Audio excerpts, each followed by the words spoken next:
We've been working at it 1 week, and you can see we're doing both sides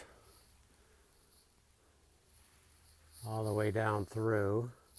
Started on the back side because it was less snow here and it wasn't pushed down as much, so I was able to pull it up some.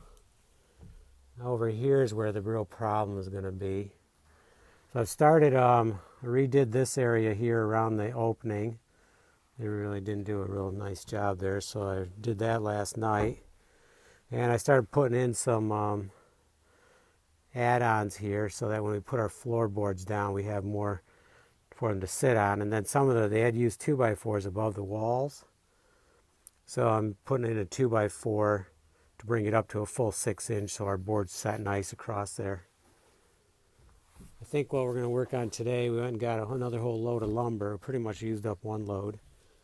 And we're going to work in this corner here and start coming across, and then we're going to do something with that one, I don't know, beam, I guess you'd call it, ridge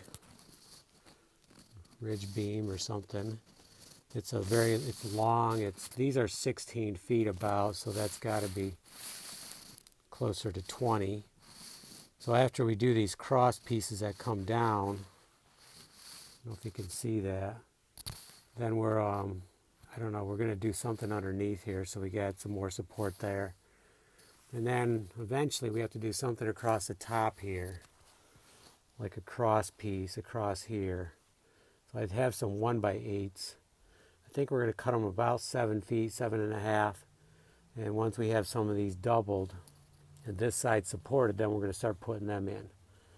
Then we have to do the other end too. But I'm not sure how much of a floor I'm going to put down here, but I'm thinking about a good 10, 12, 14 feet wide flooring.